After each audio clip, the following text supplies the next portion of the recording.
चमच्यांच्या जीवावर राजकारण करणार ना तुम्ही, तुमचे चमचे आणि तुम्ही येत्या 13 तारखेला घरी पाठवल्याशी आम्ही स्वतः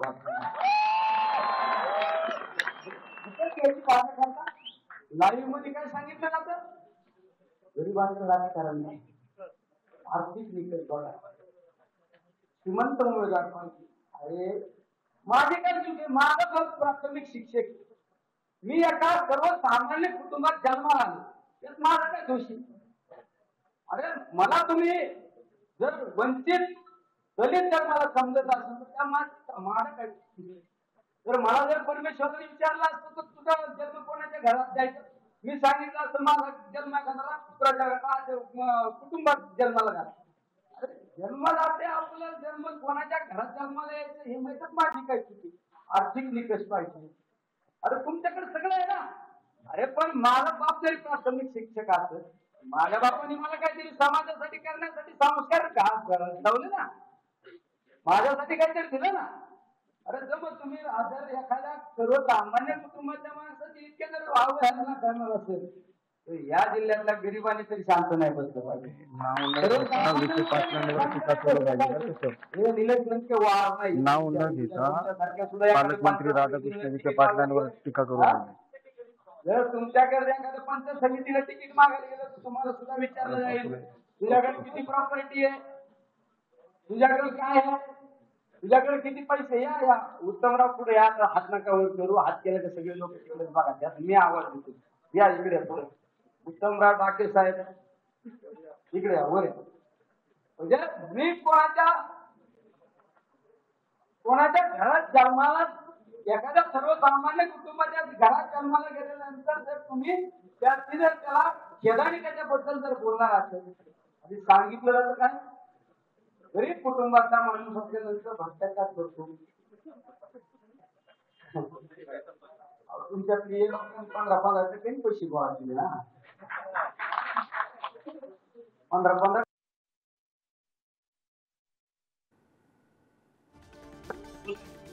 तर निलेश लंके बोलत होते आणि सुजय विखेंना या निवडणुकीत घरी बसवणार, मला लोकांसाठी काम करायचं असं ते म्हणाले. मला कधी कधी खालची लोक सांगायचं तुम्हाला फोन करतात, मला साहेब तुम्हाला पीए कोणी म्हणतो, मीच माझा पीए, मीच माझा पीए. मला तुम्ही 10 वर्षापूर्वी बघितलं, 10 वर्षाचं निलेश लंके ना आत्ताचं निलेश लंके काय बदल वाटला? लोकांना वाटलं होतं आमदार झालं या ना उद्या ना, लोकांना वाटलं आमदार झालं माझ्या डोक्यात हवा जाईल. काय बदल वाटलं सांगा बरं, काय बदल काय वाटला? अरे काय नाही. शेवट मी तर सांगतो, जाहीर सांगतो, मी कालही कार्यकर्ता होतो, आजही कार्यकर्ता असणार आहे, उद्या पण कार्यकर्ता असणार. माझा कार्यकर्ता हा नेहमी जीवन ठेवण्याचा मी त्या ठिकाणी प्रयत्न करणार आहे.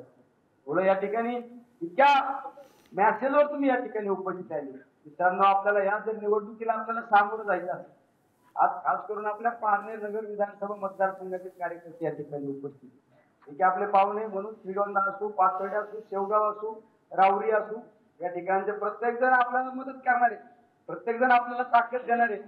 पण ही निवडणूक आपल्या पारनेरकरांच्या अस्तित्वाची लढाई. जर उद्या निलेश लंकेचा दगा फटका झाला तर सर्वसामान्यांनी राजकारणालाच आळा बसणार. पारनेरकरांच्या अस्मितेची लढाई. जर पारनेरकरांनी ही निवडणूक सगळ्यांनी हातात घेतली तर आपल्याला ही निवडणूक अवघड. जर प्रत्येक जण आपल्या हवेतच राहिलो, आपल्या आवेशात जर आपण राहिलो तर पुढे आपल्याला पस्तावा करण्यापेक्षा आता सावध झालेला आहे. प्रत्येकाने मी उमेदवार आहे त्या पद्धतीने 2019 ची निवडणूक लढवली. विधानसभेची निवडणूक हे एक छोटं पॉकेट असतं. ज्यावेळेस मी आता लोकसभेच्या निवडणुकीच्या निमित्ताने फिरतो, पुढं कर्जतचा पट्टा, कोपऱ्याचं गाव म्हणजे पाच जामखेडच्या कर्नाला बाउंड्रीला गाव, तिकडं पैठणच्या बाउंड्रीला गाव, इकडे रावरीकडे गेलं तर पार्क रावरी, तिकडं संगमनेरकडे गाव. इतका मोठा जर मतदारसंघ, या मतदारसंघात जर आपल्याला भविष्यात आपल्याला टून द्यायचं असेल पारनेरकरांनी छान झालं पाहिजे. पारनेरकरांनी आता बाहेर पडलं पाहिजे आणि बाहेर पडत असताना आपल्या तालुक्यातील आपल्या नंतरची जी 2 नंबरची फळी, त्या फळीने गाव सांभाळलं पाहिजे. आणि गावागावात आता सांगितलं पाहिजे, अरे ही आपल्या अस्तित्वाची लढाई. कैलासवासी गुलाबराव शिर्केंनी प्रयत्न केला, पण गुलाबराव शिर्के साहेबांना त्या ठिकाणी यश आलं नाही. आता आपल्या तालुक्याच्या अस्तित्वाची लढाई आहे, आपल्या तालुक्याच्या प्रतिष्ठेची लढाई आहे. गावाचे गाव त्याग केले पाहिजे. उलट मी तर म्हणतो ग्रामसभेचे ठराव घेतले पाहिजे. नाही आता विरोधकाच्या उमेदवाराला गावात मागायला येऊन द्यायचं नाही, ठराव केले पाहिजे. कुठेतरी पुढे झालं पाहिजे, लोकांना सांगितलं पाहिजे. आता समजून नाही आपल्या तालुक्यातला उमेदवार आहे.